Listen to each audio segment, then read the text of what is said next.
देशभरामध्ये petrol डिझेलच्या दरामध्ये 3 रुपयांची वाढ झाली आहे। पेट्रोलच्या दरामध्ये 3 रुपयांची तर डिझेलच्या दरात 3 रुपये 11 पैशांची वाढ झाली। मुंबईमध्ये 106 रुपये 50 पैसे पेट्रोल तर डिझेलसाठी 93 रुपये मोजावे लागणार आहेत। पेट्रोल डिझेलचे नवे दर आजपासून लागू झाले। देशभरात पेट्रोल डिझेलच्या दरात 3 रुपयांची वाढ झाली।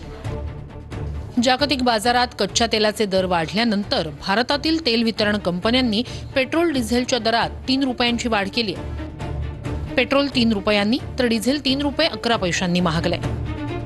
नव्या दरानुसार मुंबईत 106 रुपये 50 पैसे प्रति लिटर पेट्रोलसाठी मोजावे लागणार आहेत, तर डिझेलसाठी 93 रुपये मोजावे लागतील। तर पुण्यात पेट्रोलचे दर 106 रुपये 95 पैसे इतके असतील। नागपूरमध्ये पेट्रोलचे दर प्रति लिटरला 107 रुपये 18 पैसे असतील। आज आपण जर बघितलं तर जगभरामध्ये इंधनाच्या किमतीत किती वाढ झाली। अमेरिकेमध्ये 51% वाढ आहे, सिंगापूरमध्ये 30% वाढ आहे, पाकिस्तान सारख्या देशात 200% वाढ आहे आणि आमच्याकडे मात्र मोदीजींनी मात्र 3.5% वाढ या ठिकाणी केलेली आहे आणि ती देखील आता इतके दिवस तर ती वाढ त्यांनी होऊ दिली नाही। ज्यावेळी जगावर संकट असतं अशा काळामध्ये माननीय प्रधानमंत्री महोदयांनी जर काही अपेक्षा व्यक्त केल्या आपापल्या परीने आपण त्या अपेक्षेकृत काम करणं ही आपली जबाबदारी आहे। भारतावर इराण अमेरिका युद्धाचे गंभीर परिणाम दिसू लागले। याआधी सोनं चांदीवरील आयात शुल्क 6 वरून थेट 15% वाढवण्यात आलं, तर कमर्शियल सिलेंडरच्या दरात 993 रुपयांची वाढ झाली। सीएनजीच्या दरातही 2 रुपयांनी वाढ करण्यात आली। दुसरीकडे अमूल आणि मदर डेअरीच्या दूध दरात 2 रुपयांची वाढ झाली। बऱ्याच काळापासून स्थिर असलेल्या पेट्रोल डिझेलच्या दरात आज वाढ झाली। युद्धामुळे कच्च्या तेलाच्या किमती वाढल्यात, त्याचबरोबर आयातीवरही परिणाम झालाय। तेलाच्या आयातीचा खर्च वाढलाय, याचा थेट भार आता ग्राहकांवर पडण्यास सुरुवात झाली आहे। डिझेल महागल्यानं जीवनावश्यक वस्तूंच्या किमतीतही वाढ होण्याची भीती आहे। सार्वजनिक वाहतूक आणि खासगी प्रवासासाठी अधिकचे पैसे मोजावे लागू शकतात। यामुळे सामान्यांचं बजेट कोलमडू शकतं। मंत्री प्रताप सरनाईक यांच्याकडनं एसटी तिकीट दरवाढीचे संकेत देण्यात आले। पेट्रोल डिझेलच्या किमती वाढल्यामुळे आम्हाला जास्त फटका बसणार असं प्रताप सरनाईक यांनी म्हटलं। भविष्यात दरवाढ करावी लागेल। एसटी बसच्या भाडेवाढीबाबत सरनाईकांनी हे सूचक वक्तव्य केलं आहे। एकमेव महामंडळ राज्य शासनाचं असं आहे की एवढं मोठ्या प्रमाणात डिझेलची खरेदी विविध संस्थांकडून ती करते, त्यामुळे भविष्यामध्ये ह्याचं नुकसान जे आहे ते एसटी महामंडळाला भोगावं लागणार आहे। ठीक आहे, आजच्या तारखेला आम्ही काही दरवाढ करायचा किंवा भाडेवाढ करायचा निर्णय केलेला नाही, पण भविष्यामध्ये नाईलाज का होईना पण नाईलाज म्हणून तो निर्णय घेणं आम्हाला अपेक्षित आहे, कारण तो तोटा तर आम्ही सहन करू शकत नाही। तर मुंबईसह इतर महानगरांमध्ये भाजीपाला दरामध्ये सरासरी 50% वाढ झाली आहे। तापमान आणि पुरवठा कमी झाल्यामुळे भाजीपाल्याच्या दरामध्ये वाढ झाली। वाशी बाजार समितीमध्ये भाजीपाल्याची आवक 20-30% घटली आहे। मुंबई आणि नवी मुंबईसह MMR परिसरात भाजीपाल्याच्या दरात 50% वाढ झाली आहे। तीव्र उष्णता, कमी पुरवठा आणि वाहतुकी दरम्यान होणाऱ्या नुकसानामुळे ही दरवाढ करण्यात आली आहे। फ्रेंच बीन्सचा दर 200 रुपये प्रति किलोवर गेलाय। आठवड्याभरापूर्वी हाच दर 130 ते 170 रुपयांवर होता।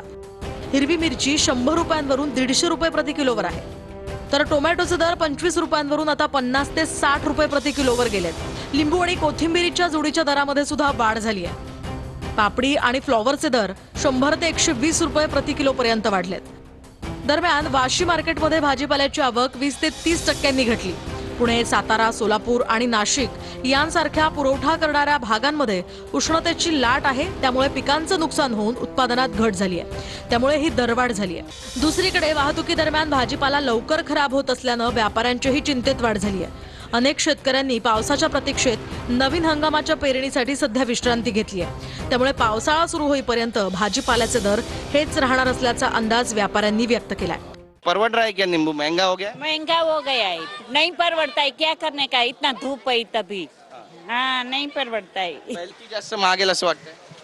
हा शक्यतो पावसाचे पाऊस जर कमी पडला तर 100% भाज्या अजून हे होतील आणि डिझेल पेट्रोलच्या दरवाढीमुळे तर 100% भाज्या अजून महाग होतीलच. नींबू उम्बू का भाव बहुत बढ़ गया है और अभी 10 रुपया 15 रुपया नींबू चल रहा है.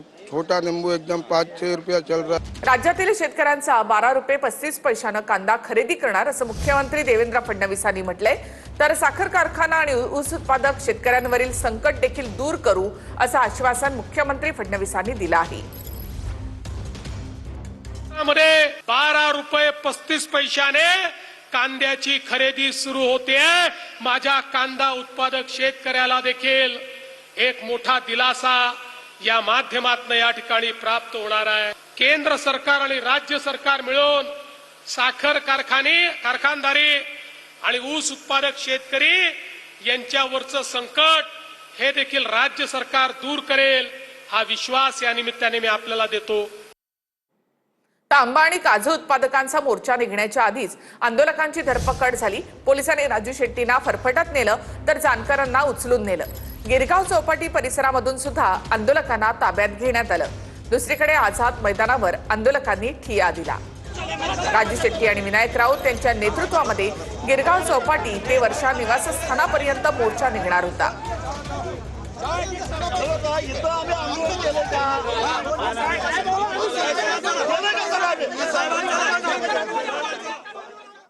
एकोणतीस एप्रिलला निवडणूक आयोगाला दिलेल्या पत्रामध्ये तटकरेंच्या नावापुढे प्रदेशाध्यक्ष असा उल्लेख नाही.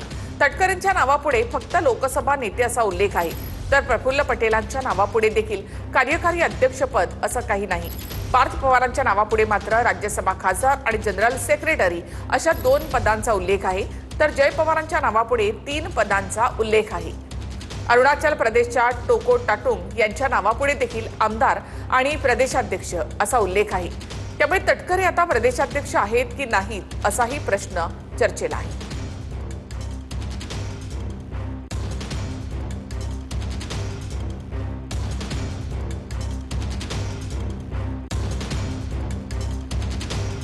साहेब तुम्ही सुनील तटकरे साहेब प्रदेशात खासदार आहेत असं तुमचं उल्लेख नाही आहे. आमची जी केंद्राची जे आमचं ऑफिस बेरर आहे त्यामध्ये त्यांचं आहे. तो ते आज तरी प्रदेशाध्यक्ष आहेतच. तर पवारांच्या मार्गदर्शनाखाली काम करताना एक वचक होता असं रोहित पवार म्हणाले. 2 नेत्यांनी पवारांना सोडल्यानंतर आम्ही नाराज झालो होतो असंही रोहित पवार म्हणाले. दादा या 2 नेत्यांबाबत सकारात्मक नव्हते असंही रोहित पवार म्हणाले. प्रफुल्ल पटेल आणि तटकरे यांचं नाव घेत रोहित पवारांनी हा दावा केलाय.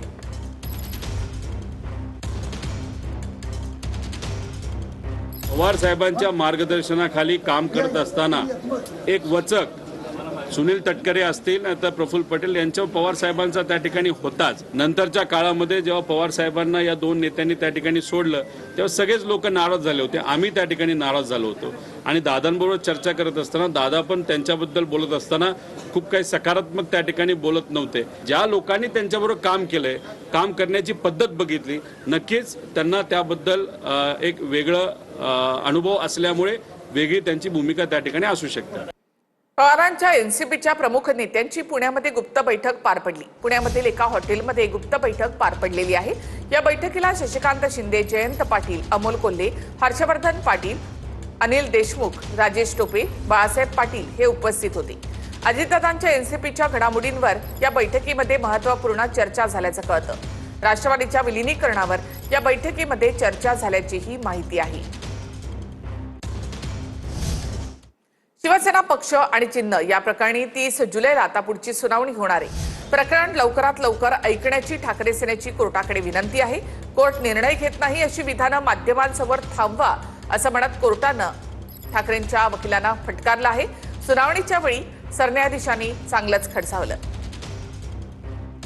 शिवसेना पक्ष आणि चिन्हा प्रकरणी सुप्रीम कोर्टात सुनावणी पार पडली.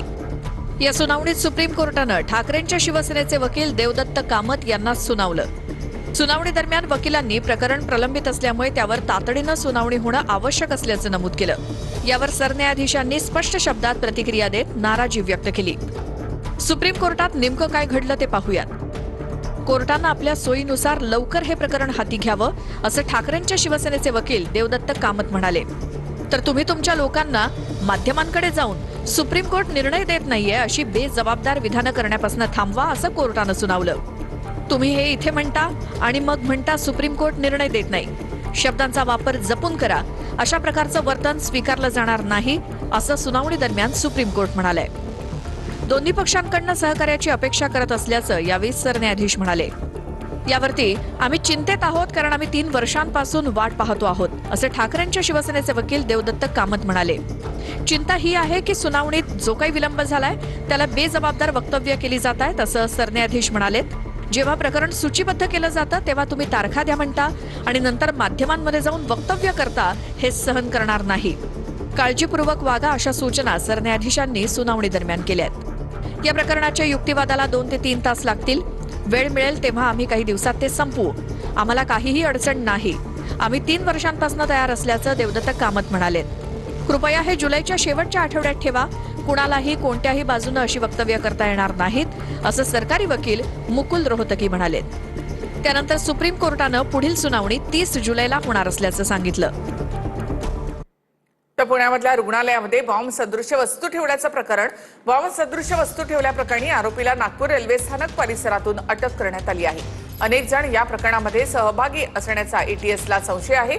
शिवाजी राठोड नामक संदिग्ध व्यक्तीला अटक करण्यात आली आहे.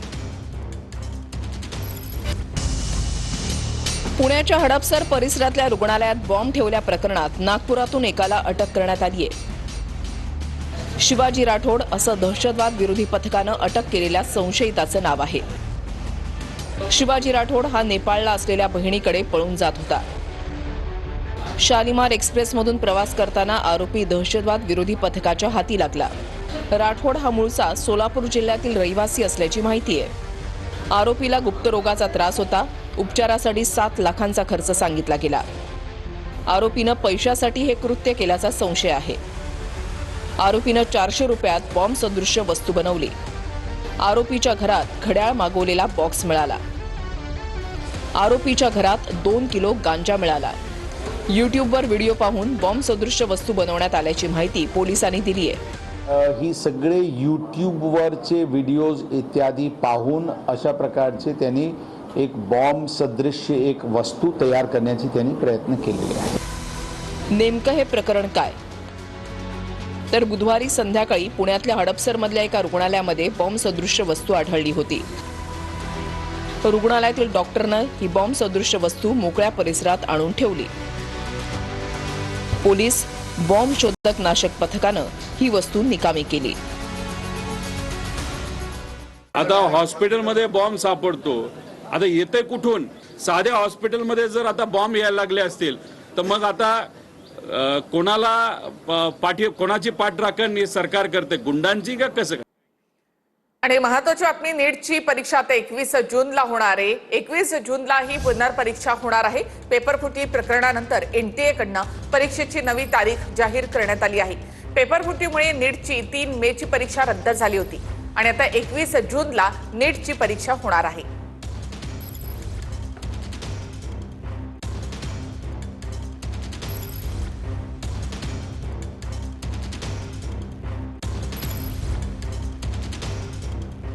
मराठा आरक्षणासाठी जरांगेंच्या अंतरवाली सराटीतून आंदोलनाची घोषणा. जरांगेंच्या उद्याच्या पत्रकार परिषदेमध्ये आंदोलनाची तारीख ठरणार आहे. 8 महिने उलटले तरी सुद्धा प्रमाणपत्र का दिलं नाही असा सवाल जरांगेंनी केला. शिंदे समिती रेकॉर्ड शोधत नसल्याचं जरांगेंचं म्हणणं आहे.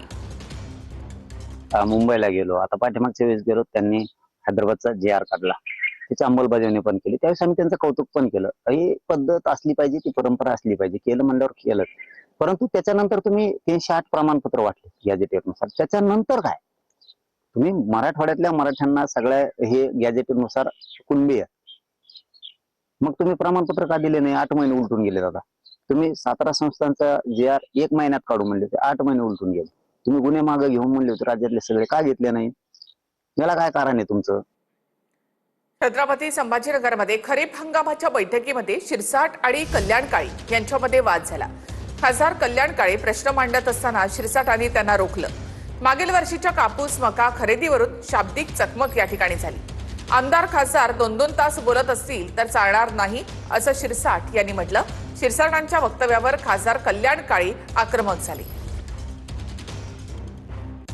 एक विषयावर जर तुम्ही 2 तास मागच्या वर्षी आपल्या जिल्ह्यामध्ये कापूस आणि मक्का खरेदी कमी झाली. आपल्याला बोलून राहिलो हे सगळं विषय ठिकाणी घेतले. एक आमदार जर 2-2 तास आणि एक खासदार 2-2 तास बोलत असेल ना, 2 तास विषय मांडले मी.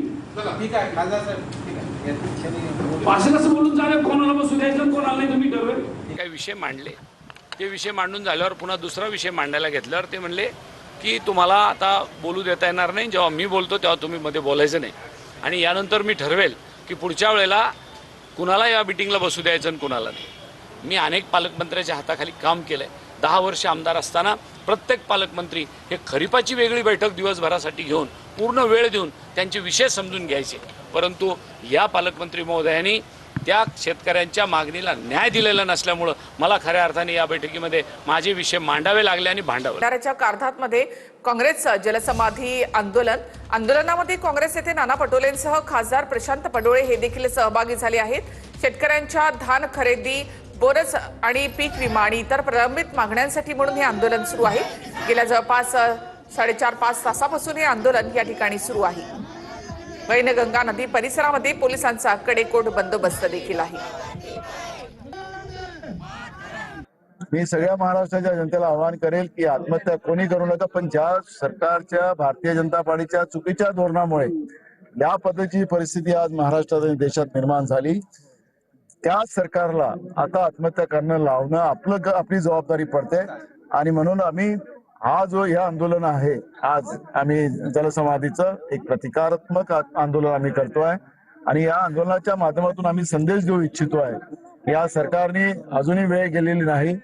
या सगळ्या अत्याचारी व्यवस्थेला त्यांनी थांबवलं पाहिजे आणि जनतेला न्याय प्रक्रियेत आणलं पाहिजे, ही भूमिका